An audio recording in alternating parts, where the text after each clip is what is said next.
Hello, hello, everybody, and welcome back to Remember the Flowers. I hope you're enjoying the playthrough, because I don't know, I'm enjoying reading this game. So hope we're all having a good time. Really. Sorry, just give me one moment.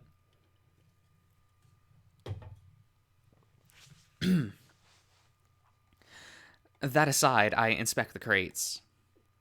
They look to be made of some kind of metal. Each one has a keypad on them, but the screens are all green. I assume that's because Cooper unlocked them for me. The ones in the alley look similar too. Must be a common means of storage around here. Either that or Cooper just yoinked these and took ownership. Wouldn't be surprised. I huff at the wolf and his living habits.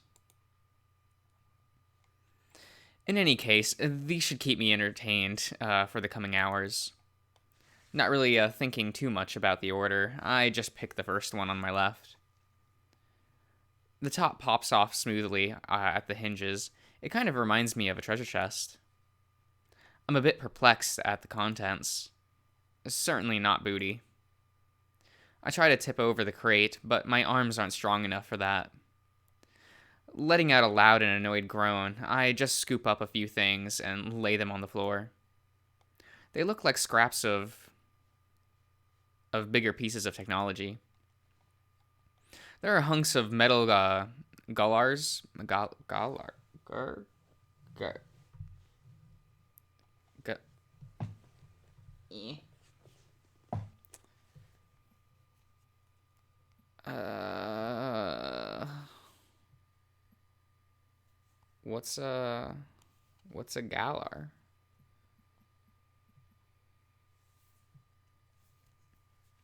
What is this word? Oh, galore? Galore. Galore. Galore. In abundance. Well, okay.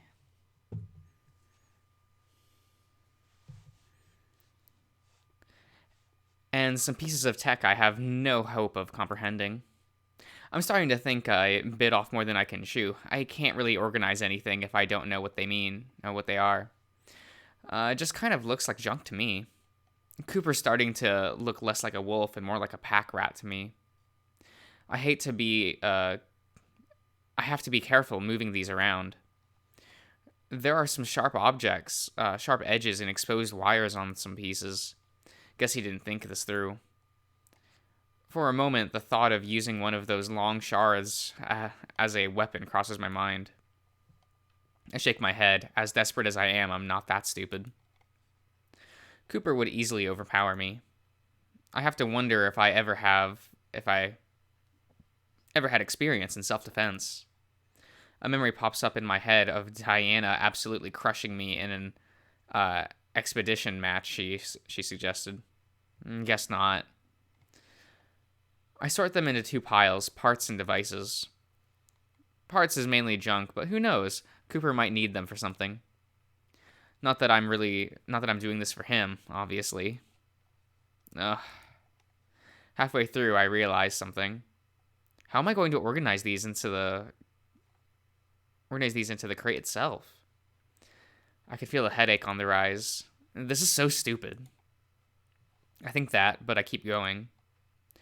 At this rate, I'm almost looking forward to making it to Resum. Probably more exciting than this. I chuckle to myself. I feel like a kid who just dropped off at an abandoned daycare. I'm nearly done with the contents of the box. As expected, most of it looks like junk. However, something near the bottom catches my attention. I lean over to pick it up. This feels more like a tablet I would have used, albeit clearly different. The screen itself looks like a black border with a completely transparent middle. The button on the side are the only part of the contraption that clues me into the kind of that it's kind of some kind of screen. I shift to a crisscross position as I attempt to figure out how to operate it. Let's hope there's no passcodes or anything. The buttons seem to work, but nothing pops up on the screen. Who knows when this was charged last? Now that I think about it, there aren't any cables or cords in this box.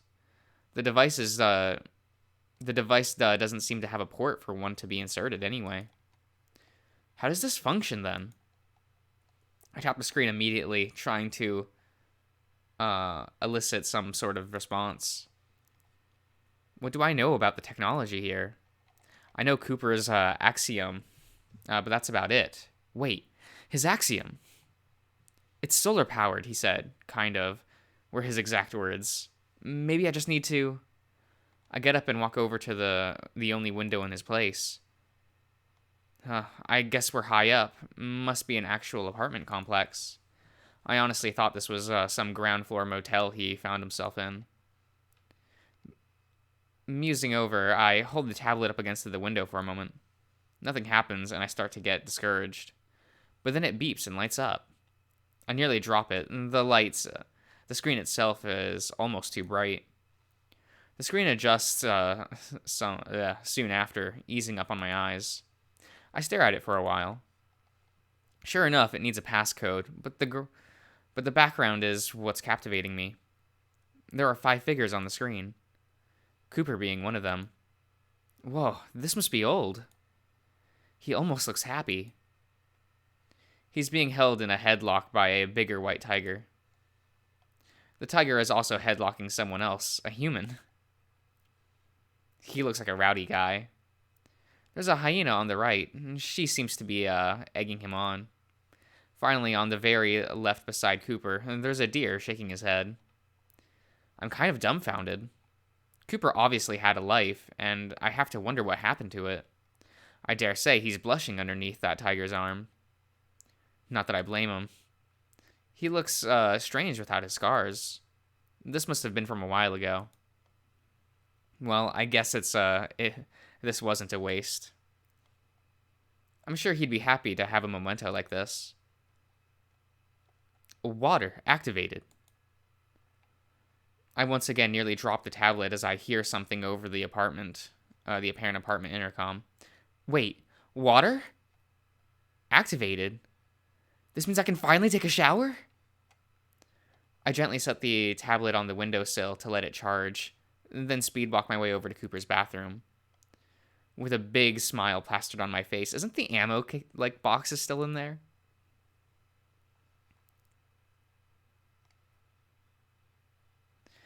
It took me longer than I would have liked to clear out all of the ammunition Cooper stored in his bathtub.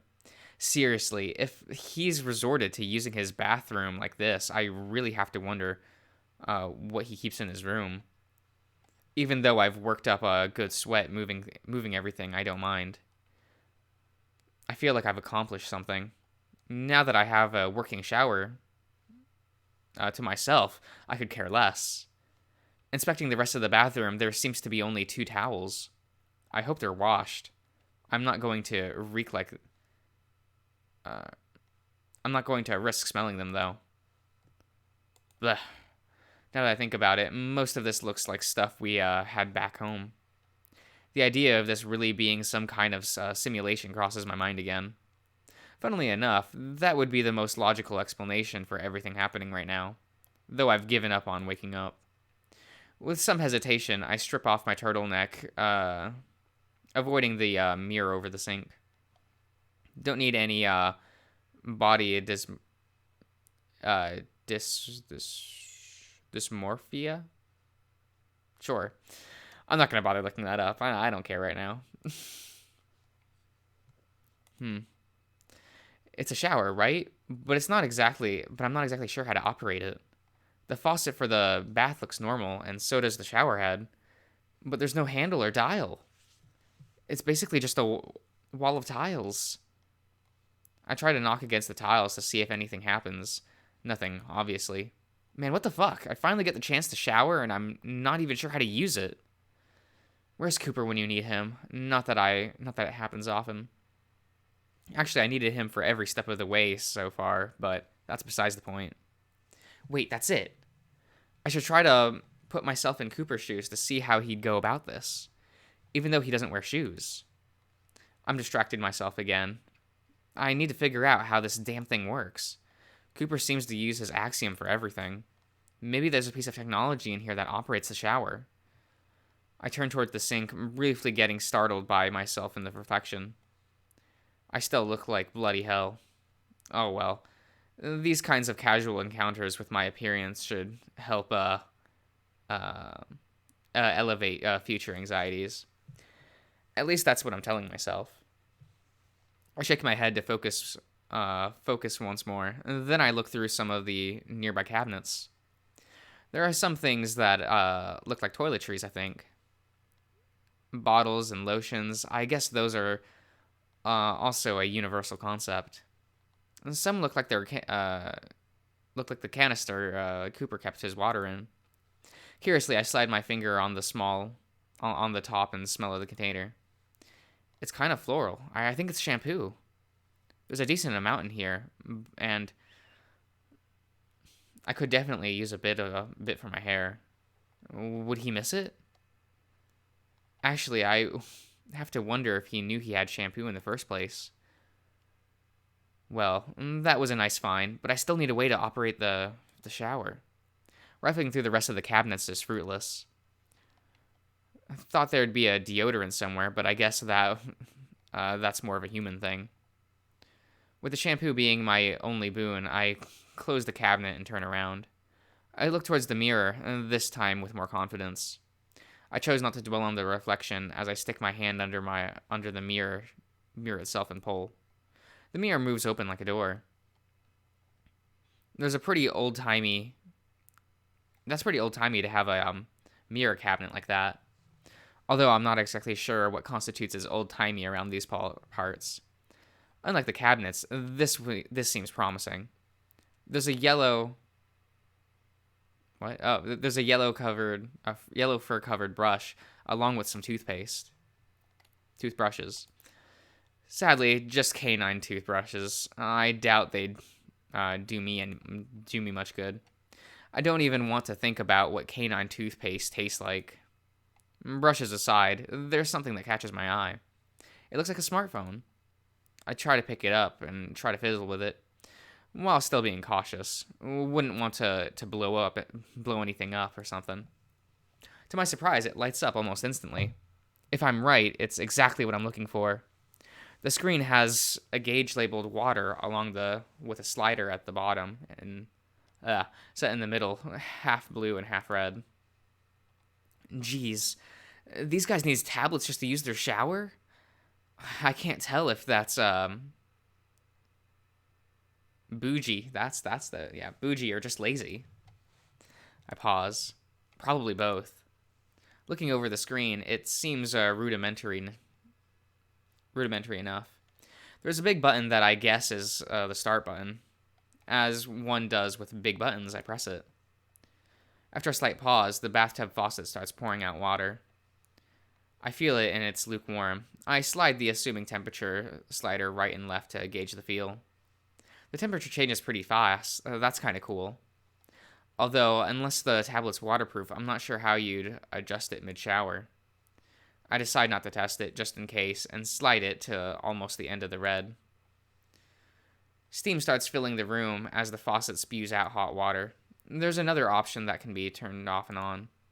I tap it, and the faucet stops before the shower head starts. Damn, look at that. Maybe I can be somewhat independent. I smile at my small accomplish and set the tablet back on the sink. Once I get my pants off, I've met with my familiar nemesis, my underwear. Even in the dressing room, I didn't take them off. Unlike my face and chest, I'm not particularly nervous as to what I look like down there. I'm more curious than anything. With a half shrug, along with the increasing anticipation of the hot shower, I go for it and slide them off. Everything looks fairly normal to me, disregarding the white hair. One last curiosity remains. I know I'm not hard, but I take my thumb and measure down the tip.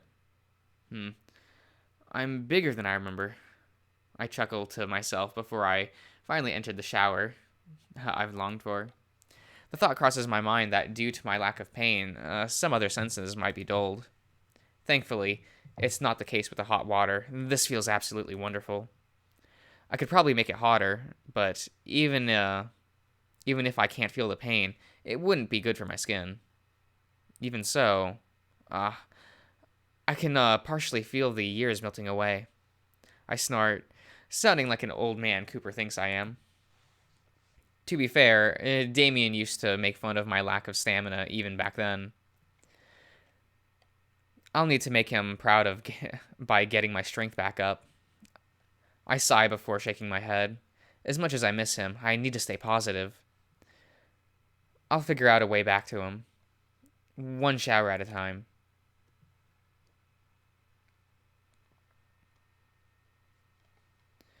It takes a while to dry all of my hair after I exited the shower. The shower was also hard to. What? The shampoo was also hard to rinse completely, which makes sense. It. I should have used common sense and realized it was meant for canines. But it was worth the effort. My hair feels silky and soft. I wrap the towel around my waist and stand in front of the mirror.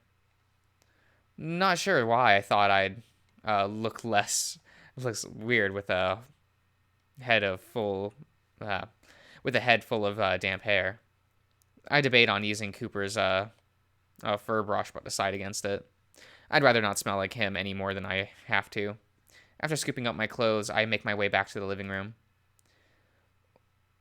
Guess once I'm dry, I'll have to put these on again. These, that's kind of gross. I don't know how cartoon characters can wear the same clothes every day without incident. I set them on the armrest on the couch. The least I can do is let them air out a bit. I plop my skinny butt back on the couch and take a breather. Man, that shower took a lot out of me, in a good way. I guess that was a relaxing experience I desperately needed.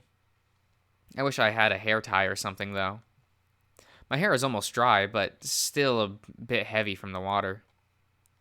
Not to mention my hair is making a bit of a mess, which I should have thought of. I get up from the couch and, yeah, the back is a bit damp now. Oops. It'll probably dry by the time Cooper gets back. I wonder how he's doing. Hope he's okay. I grumble to myself. I guess I'm not so good at being independent yet after all. It takes about 20 minutes for me to dry off completely. Rubbing all my hair with a towel and all kinds of exhausting, and now I look extra fluffy. The temptation of using the dog's brush grows. I let it go. My hair will settle at some point, hopefully. Not wanting to get into my sweaty clothes quite yet, I opt to just wear my underwear for a while. Cooper's not going to be back for a long time anyway. Once I give myself a good stretching session, I circle back to the remaining crates. The junk crate has been picked clean, with barely anything worthwhile in it. I'm both curious and skeptical about the rest. The thought crosses my mind that I could do Cooper's dishes for him now that the water's back on. The annoying thing is that I actually like doing dishes, but I'm not giving Cooper any reason to talk down to me anymore. So instead, I set out to sort through his trash. Wow, this really is a lose-lose situation. At the very best, there's a chance I could find something useful. Just a chance, though. I sigh loudly before picking a crate to sift through. To my surprise, it feels pretty light. I can move it around with ease and probably pour the contents out this time.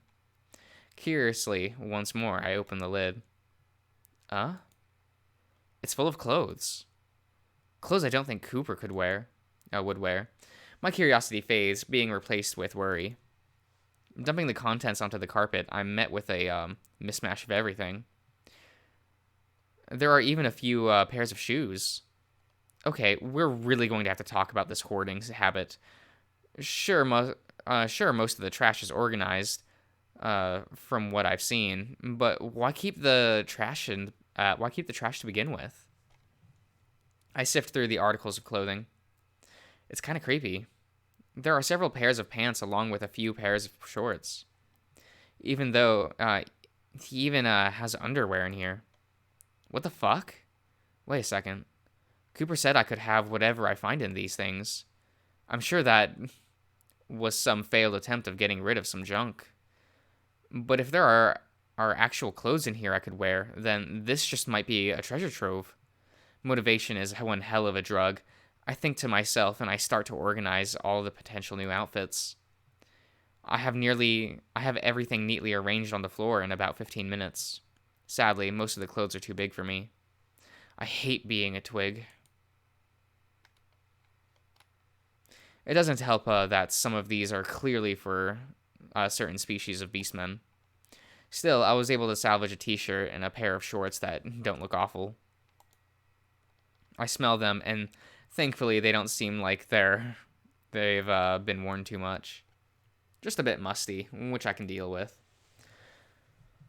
I wouldn't go out in public in something like this, but at the very least, they'll make good pajamas. That outfit Cooper bought me is nice and all, but I'd rather not sleep in it. Too sweaty for my taste. There doesn't seem to be a washer or dryer in here, so I should limit how much I wear my clothes. Once I get my makeshift outfit on, I decide to look through the shoes I found. There are 2 pairs of boots, some dress shoes, and some sneakers. I don't exactly have big feet, considering how big most of the clothes were on me. I'm not getting my hopes up. Surprisingly, all but 1 pair of shoes fit me well enough. Maybe a bit tight on the dress shoes and big on the boots, but definitely wearable. The sneakers fit almost perfectly, although they're a bit dirty.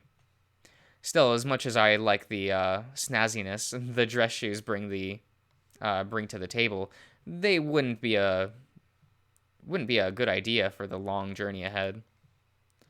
I'm not in a position to value style over functionality. The boots make some sense, though. They'd provide some decent protection. From a comfort perspective, I think I'll go with the sneakers. Maybe Cooper has an extra bag somewhere I could bring my own stuff in. That's said stuff being secondhand clothes and maybe a toothbrush.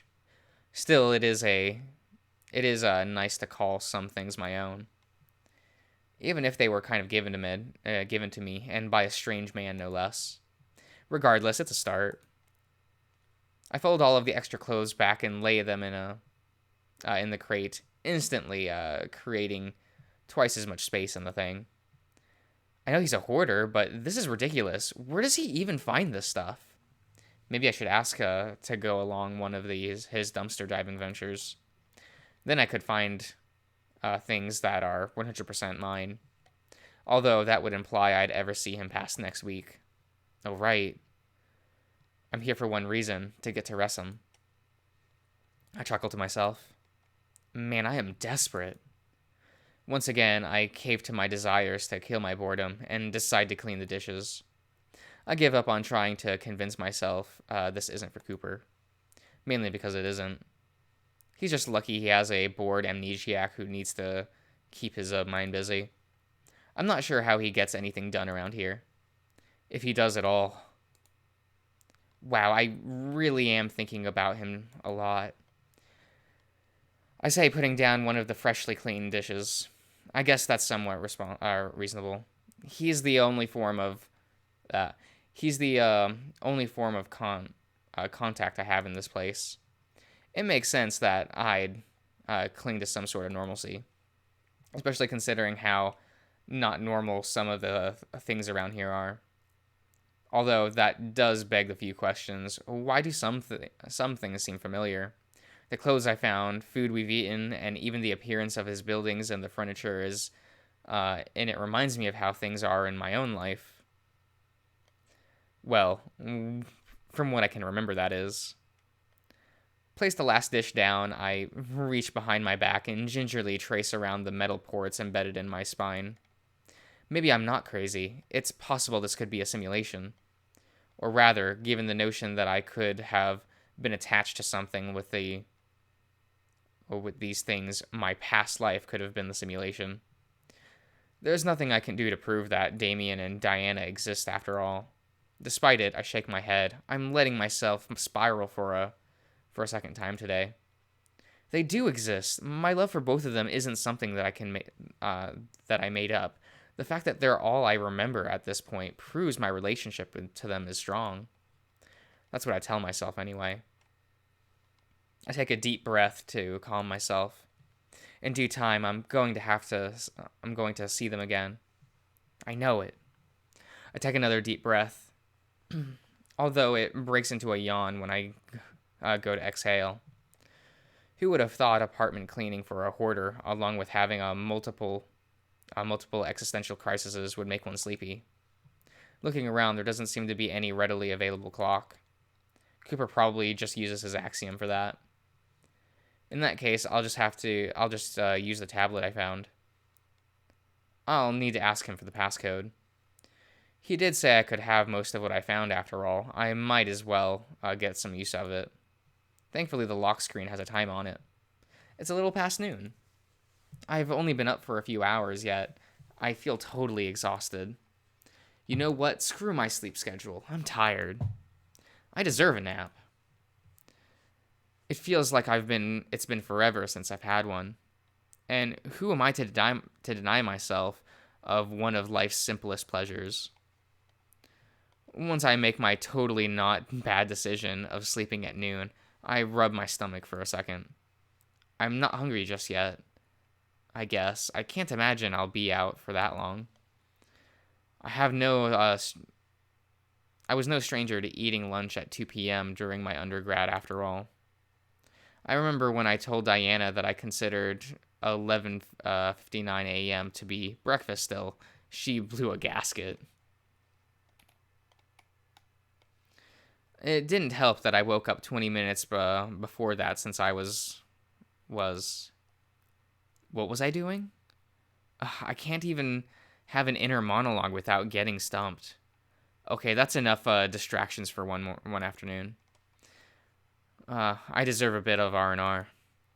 I get myself comfy on the couch again. It's not super cold in the room, but I draped a blanket across my legs anyway. I'm still not sure if my body can regulate its own temperature. I'll need to test the limits of my sense of touch at some point too. But that can come later. For now, I drift off into a well-deserved nap.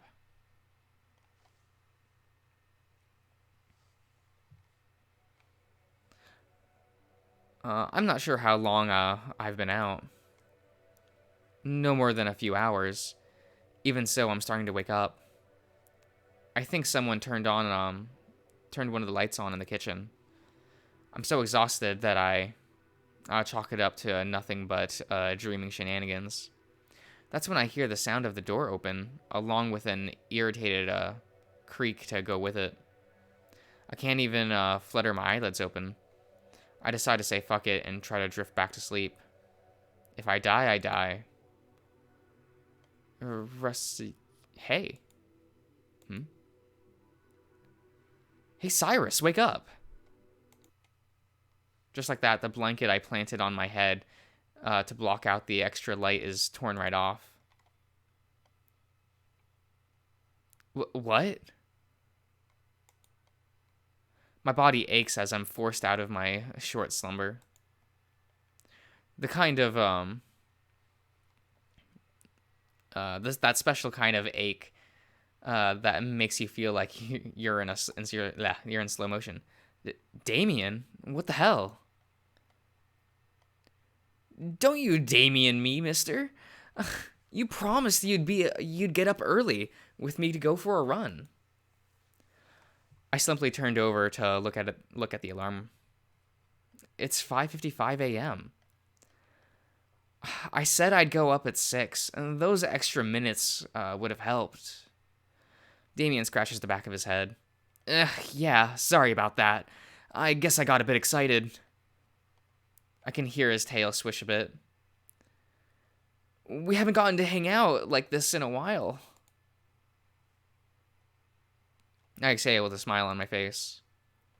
I can't get mad at him for something like this. No worries. I just got a rough night of sleep. Too rough? Not rough enough to keep me from our date. Damien's ears perk up at that, as he dons that big goofy smile of his. I can barely see him in the moonlight, but he's as adorable as ever. Although, if you want to make up for it, there's still 3 minutes before I promise I'd get up. I sleepily pat the space on the bed. Mind joining me? I could use some warming up now that someone snatched my blanket. Damien snorts at that before circling around the other side of my bed. It would be my pleasure to be your body pillow this morning. Glad to hear it. Just know I intend to hit the snooze button at least once or twice. I guess I can let that slide, just this once. We giggle as I invite Damien under the covers. His warm fur almost instantly puts me back to sleep, but not before I feel his feline tail curl up around my leg. It's a habit he's picked up from our numerous cuddling sessions. One that, that snooze button is going to get a workout this morning for sure.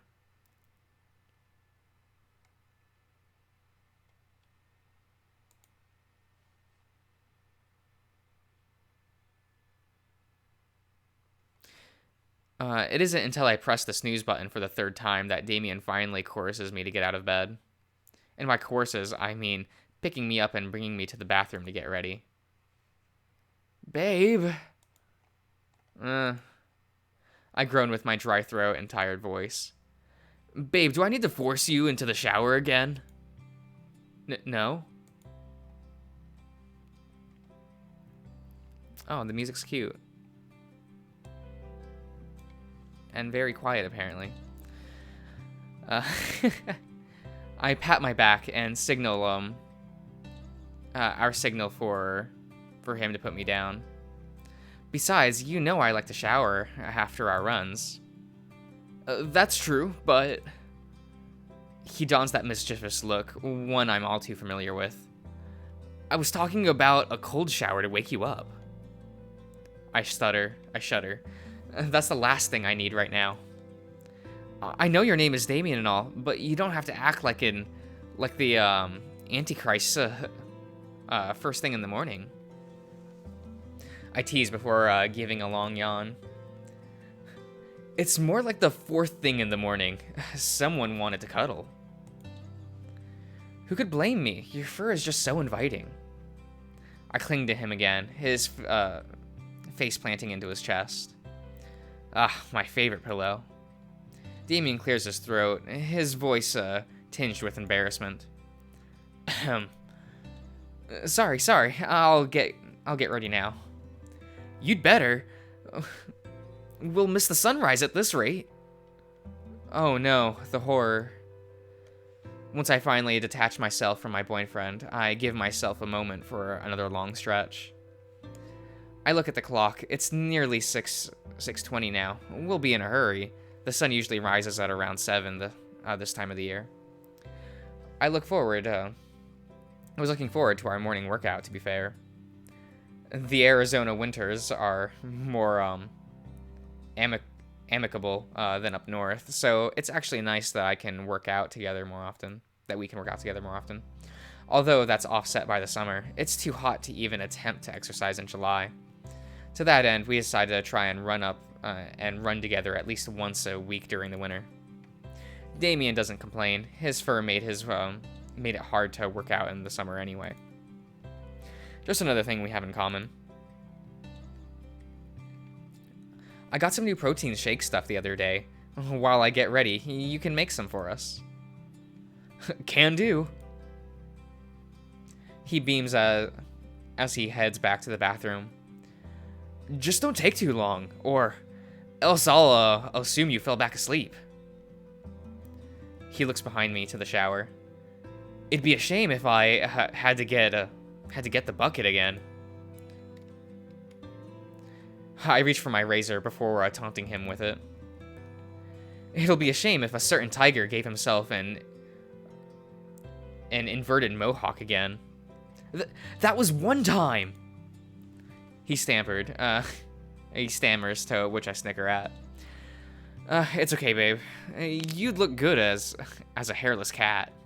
He gives me a loud huh before leaving me to my own devices. He's so cute when he's flustered. I look at myself in the mirror. It's been a few days since I last shaved, so I'm a bit scruffy. Never was one for my own facial hair. Thankfully, it never takes too long to pretty myself up. Once I finish rinsing the hair down the drain, I go to brushing my teeth. I start mentally going over everything I need to do today. This is one day I vowed to take completely off. No studying, no distraction, no dissertations, prep, just spending a nice time with Damien.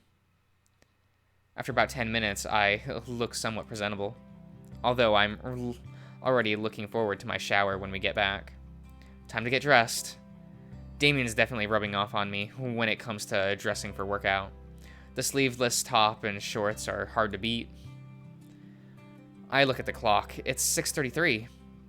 Maybe those extra Z's were a bad idea. Can't let Damien know that, though. He'd rightfully make fun of me. I scan the room one more time to make sure I have everything. I'm pretty sure I do.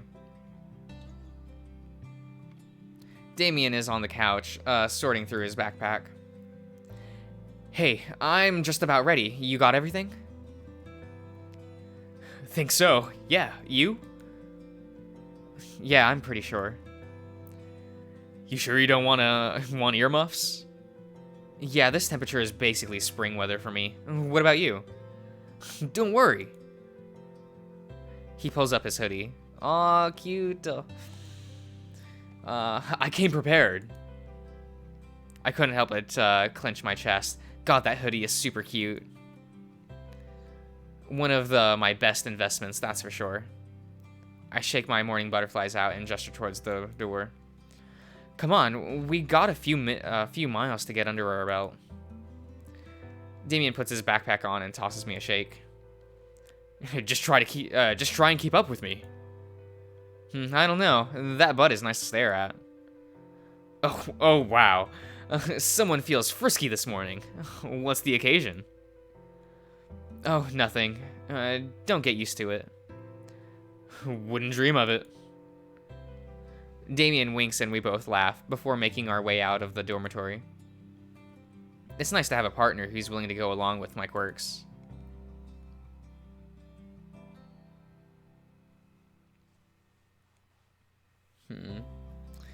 I think I'll stop the part here. So, hope you enjoyed and I'll see you around.